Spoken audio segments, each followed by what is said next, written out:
You know, if you think modern punishments are tough, just wait. Imagine a time when justice wasn't just served, it was a full-blown public spectacle. We're talking about a world where stealing bread could get you boiled, flayed, or way worse, all in front of a cheering crowd. So let's take a deep breath and start our descent into the dark side of history. Right, so for most of human history, punishments weren't hidden away in some sterile prison. Nope. They were state-approved, legally sanctioned performances. They were designed to entertain just as much as they were to intimidate. Seriously, think of it like justice, but served up as halftime entertainment.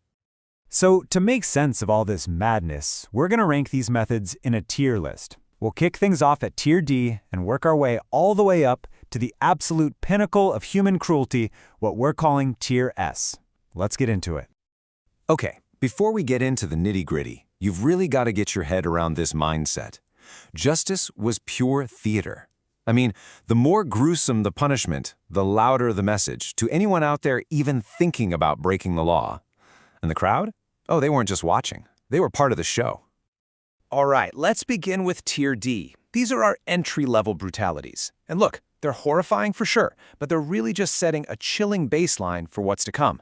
This is where we start to see how pain could be methodically applied, either with just brute force or with a deeply twisted sense of symbolism.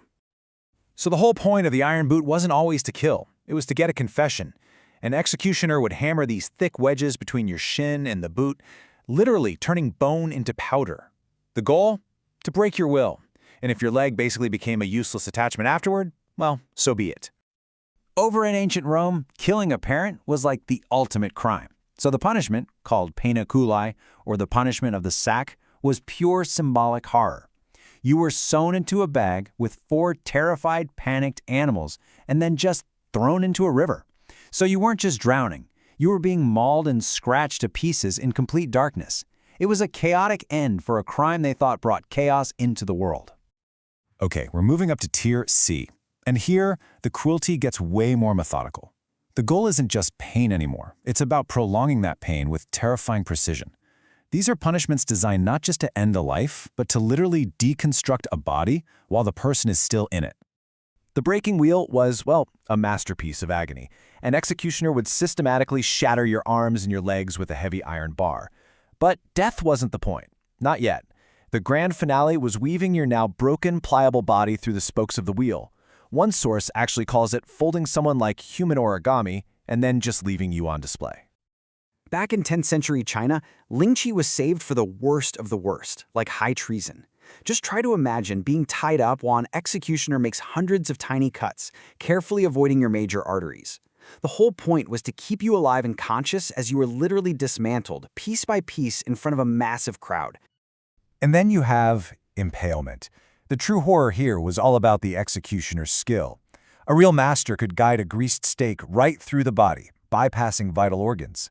A victim could linger for more than a day, fully conscious, just slowly dying from internal damage and shock. It was a slow, agonizing, and very public warning. So at this point, you're probably asking that exact question. I mean, we've seen people crushed, broken, sliced. How much worse can it possibly get? Well, the answer is much worse. We're now entering the territory of true psychological and, frankly, inventive sadism. Welcome to Tier B. The punishments here aren't just about physical pain. No, this is about the erasure of the self and a really twisted understanding of physics. It's one thing to be killed. It's another thing entirely to just cease to exist or to have your own body turned against you. The oubliette wasn't really an execution. It was an erasure. You were dropped into a narrow shaft, sometimes too small to even stand up in, and then the trapdoor was sealed. You were left in total darkness to literally be forgotten by the world, slowly giving into starvation, disease, and madness. This next one is just a matter of gruesome physics. By hanging a person upside down, gravity keeps blood flowing to the brain. This makes sure they stay conscious for as long as possible while a two-man saw works its way down from their groin. It's an absolutely horrifying way to weaponize basic biology. Okay, now we enter Tier A. This tier combines extreme physical torment with pure, unadulterated showmanship. These weren't just punishments, they were epic productions of pain, designed to be as visually and audibly spectacular as they were agonizing for the victim. In England, this was the fate reserved for traitors, basically a four-act play of suffering. First, you were dragged. Then, you were hanged until you were almost dead. Then, while you were still conscious, you were disemboweled. Sometimes your own organs were burned right in front of your eyes. Only then were you finally beheaded and cut apart. And get this, the performance didn't even end with death.